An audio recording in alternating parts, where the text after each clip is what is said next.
Alors, merci d'être là. Merci à vous tous pour ce cheminement qui continue, qui passe de la mort à la résurrection. Et aujourd'hui, nous voulons nous plonger complètement dans l'expérience de la résurrection. C'est une expérience, ce n'est pas simplement le Christ qui l'a fait, mais nous sommes tous appelés à plonger dans cette expérience. Moi, pour parler de cette expérience auquel tous nous sommes appelés à croire, à vivre et à proclamer dans l'annonce évangélique, j'aimerais bien prendre le chapitre 24 de Luc, un chapitre que j'aime particulièrement. Qui me connaissait que j'ai passé beaucoup de temps à aller aux sources, au grec, les manuscrits, l'archéologie, etc., parce que il est plein vraiment de pépites, de trésors. Alors, le premier passage, c'est certainement le passage du début de ce chapitre 24, les premières 12 versets. C'est la visite des femmes et de l'apôtre Pierre au sépulcre. Donc là, nous voyons vraiment le démarrage de l'histoire de la résurrection. Après, il y a beaucoup de versets qui nous racontent un voyage, le voyage de la foi. Les chapitres 24, verset 13 jusqu'à 35. C'est le récit des disciples d'Emmaüs.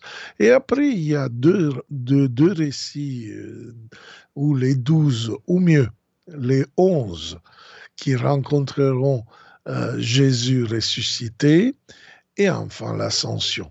Et Luc termine avec ça, parce qu'après, il y a l'œuvre des actes des apôtres qui vont parler de la Pentecôte. Alors, on pourrait dire que ce chapitre est le tremplin pour faire cette expérience que les apôtres et les disciples de l'Église primitive ils vont vivre. Déjà, les premiers versets nous disent qu'ils sont des femmes à aller au sépulcre. Donc, nous voyons quelque chose d'incroyable, c'est que ces femmes sont les premières à faire l'expérience de la résurrection. Attention bien, l'Évangile nous dit que c'est Marie-Madeleine, Jeanne et Marie de Jacques, c'est-à-dire Marie, mère de Jacques. Alors, il y a quelque chose de génial. Déjà, Marie-Magdeleine, c'est la femme auquel Jésus a chassé 7 démons. Jeanne, qui est femme de Cousa, donc c'est un publicain, un pécheur public, c'est-à-dire quelqu'un qui travaillait dans les impôts dans la cour d'Hérode. Donc, déjà 2 femmes, pas trop, je veux dire, avec pas une optique de pureté ou voilà, des femmes sûrement avec des problèmes. Mais la troisième, c'est Marie de Jacques. Marie, mère de Jacques. Ou Marie, femme de Cléophas ou Alphée, selon, parce qu'en hébreu, on pourrait dire Alphée.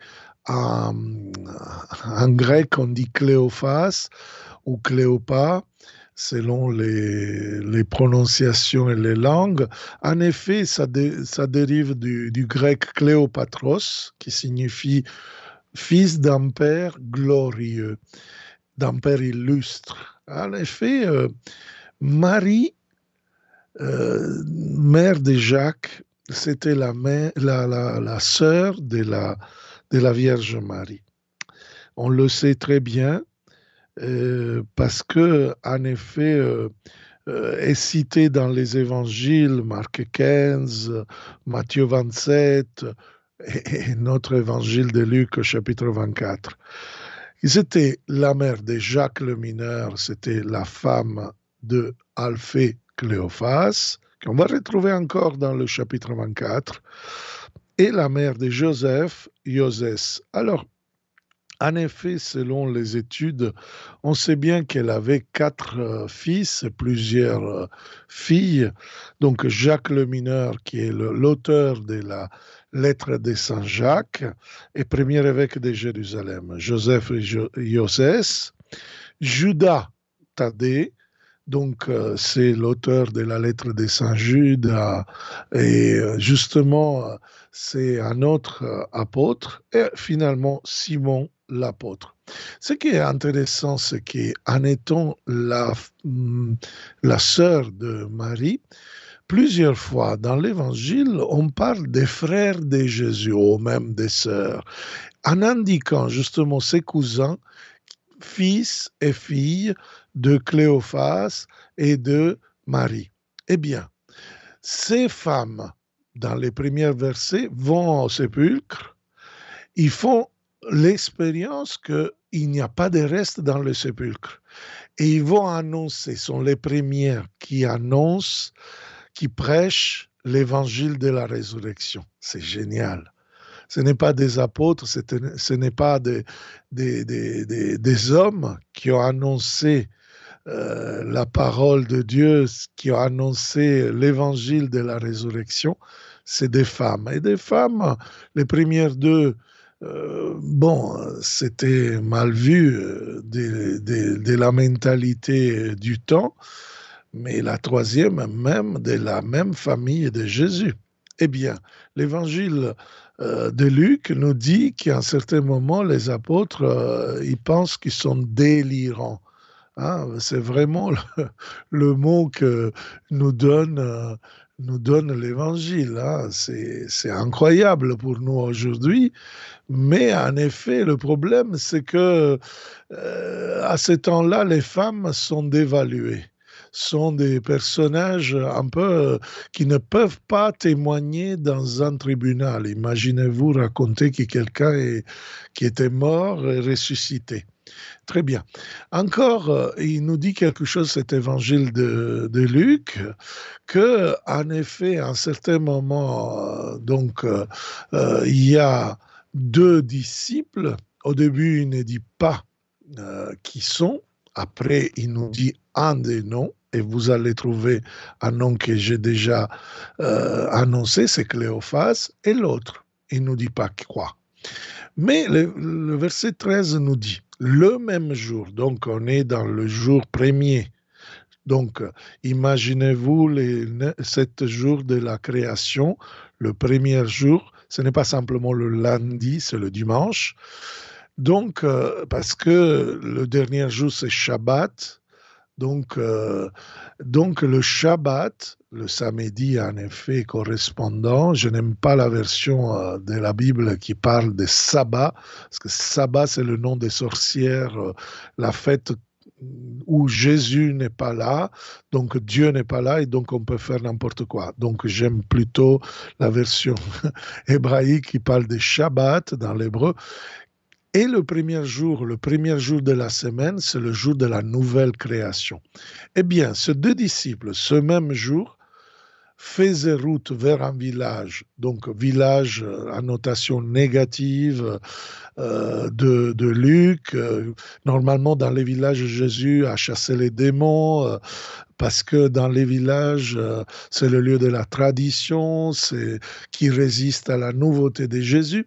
En plus, appelé Emmaüs, il y a une citation du premier livre de Maccabéens où on trouve justement Judas Maccabée qui a vaincu la bataille contre les païens. Donc Emmaüs est le lieu de libération des païens. Aujourd'hui, on sait que parmi les 4 possibles Emmaüs où Jésus a rencontré ses disciples, il y en a un qui je préfère le plus, c'est la grande mystique Mariam de Bethléem, qui, à un certain moment, en passant avec son père spirituel par Nicopolis, il dit faites de creusage, faites des recherches archéologiques, parce que Jésus s'est arrêté ici avec les disciples d'Emmaüs. Eh bien, on a retrouvé une basilique du IIe siècle avec l'écrit c'est le siège de l'évêque Cléophas.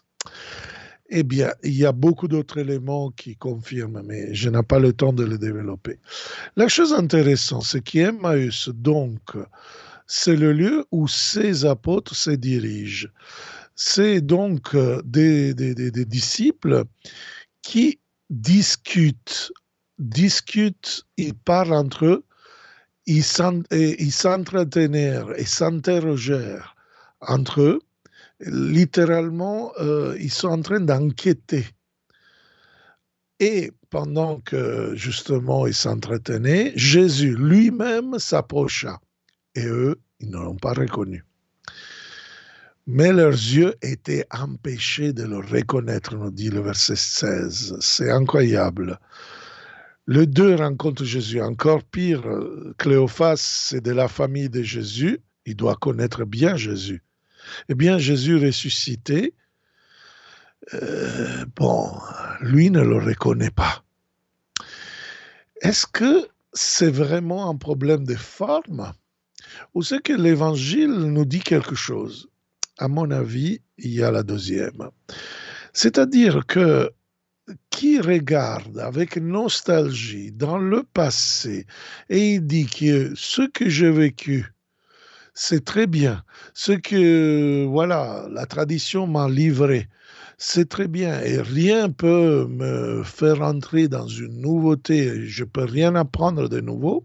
C'est sûr qu'il a du mal à reconnaître, par exemple, quelque chose qui va complètement bouleverser toute, tout la tradition, tout ce qui était complètement livré à eux.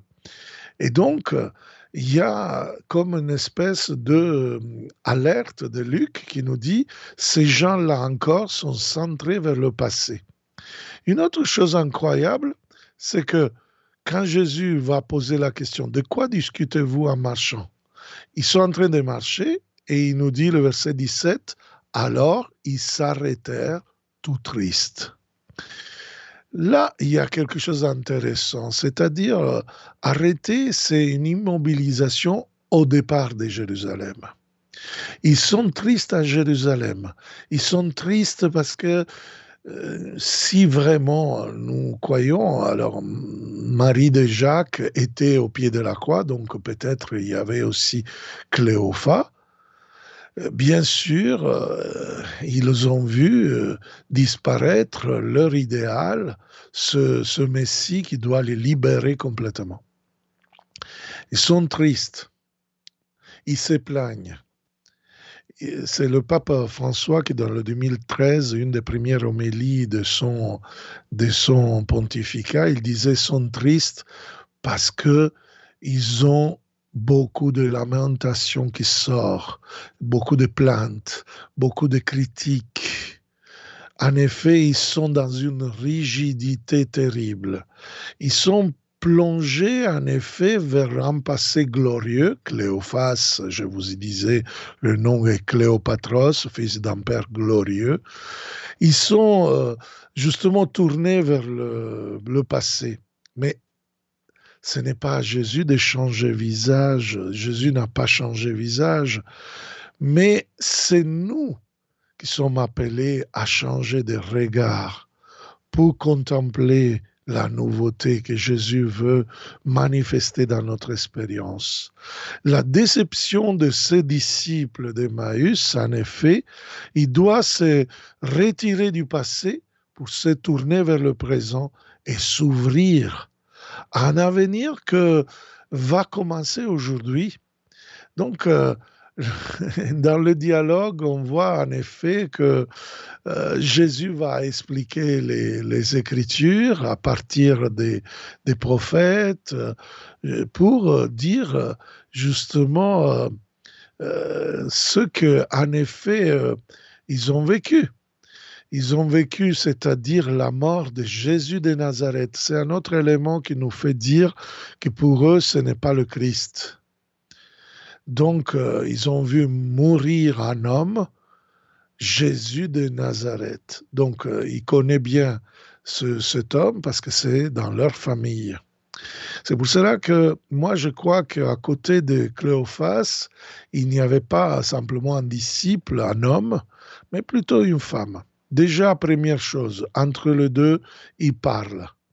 Quand arrive Jésus, qui est un homme, le deuxième disciple ne parle plus.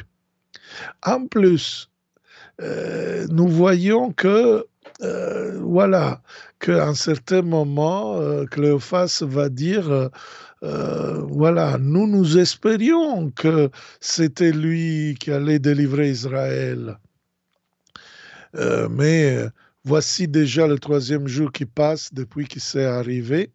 À vrai dire, des femmes de notre groupe nous ont remplis de stupeur. Là, vous voyez, il est en train de raconter ce qu'il a entendu des femmes, donc de sa femme aussi, sont allées au tombeau, elles n'ont pas trouvé son corps, elles sont venues nous dire qu'elles avaient même eu une vision des anges qui disaient qu'il est vivant. Quelques-uns de nos compagnons, encore, c'est terrible, Cléophas ne croit pas non plus au pape, parce que Pierre est allé, mais ils ont trouvé des choses comme les femmes avaient dit, mais lui ne l'ont pas vu. Donc, vous comprenez, comme il disait le verset 11, il prend les femmes comme délirants et il ne les croyait pas. Ça, c'est vraiment intéressant parce que l'expérience de la résurrection est très compliquée à l'annoncer. Jésus va dire à ses deux disciples, esprit sans intelligence. Pourquoi sans intelligence? En effet, c'est un aveuglement de l'esprit, du cœur, concernant l'histoire que Dieu est en train de faire en Jésus-Christ. Esprit sans intelligence rappelle l'attitude du peuple d'Israël dans le désert quand il a refusé le salut opéré par Dieu et l'opposition du Pharaon à Dieu. Et c'est écrit, le Seigneur dit encore à Moïse, je vois ce peuple est un peuple à la nuque raide. C'est exactement la même expression qui veut dire la même chose. Donc, vous voyez, ils sont sans intelligence à croire parce qu'ils ne se souviennent pas des paroles que Jésus même, et je dirais les prophètes, ont fait. C'est pour cela que Jésus va commencer à annoncer la parole. Et là, je vais vite, un feu s'allume dans leur cœur. À un certain moment, ils arrivent presque dans une route qui doit arriver à Emmaüs. Et en effet, euh, c'est écrit dans l'Évangile, quand ils s'approchèrent du village, verset 28, où ils se rendaient, Jésus fit semblant. C'est une mauvaise traduction parce que Jésus ne fait jamais semblant. Jamais Jésus est dans la fausseté. En effet, le Verbe nous dit que Jésus veut aller plus loin. Il veut que eux-mêmes vont plus loin dans leur histoire, plus loin de leur passé, plus loin de cette tradition, enfermée dans quelque chose qui ne permet pas d'aller justement vers la Pentecôte nouvelle. Et donc, c'est là qu'ils disent, reste avec nous car le soir approche et déjà le jour apaise. Il entra donc pour rester avec eux. Un verbe typique, c'est le verbe du temple, c'est le verbe de la présence. Là, il fut à table, il rompit le pain, l'Eucharistie, et là, c'est quelque chose parce que les yeux des disciples s'ouvrirent et ils le reconnurent. Le verbe ouvrir est utilisé dans le Nouveau Testament pour parler d'une guérison de quelques organes malades. Donc s'ouvrir, ça veut dire que leurs yeux finalement sont guéris d'une maladie terrible qui les empêche de faire l'expérience de la résurrection. C'est-à-dire, c'est comme si Luc nous dit que guérissant l'ouverture des yeux des disciples, incapables de reconnaître Jésus, à cause de leur incompréhension des Écritures. Jésus est la clé de l'interprétation des Écritures et la nouveauté. Nous ne pouvons pas regarder, voir l'Écriture sainte la comprendre sans ouvrir les yeux sur Jésus. Alors c'est pour cela que il disparut à leur regard, parce qu'ils n'ont plus besoin d'une présence physique. Ils ont justement, Jésus devient invisible, ne disparaît pas en effet, mais sera toujours visible à manière mystérique, c'est-à-dire dans le mystère de l'Eucharistie, de la communauté réunie, en train de frapper le pain, en train de rompre le pain pour le donner, pour le partager. Le pain rompu va devenir l'essence euh, justement de cette expérience du Christ mort et ressuscité.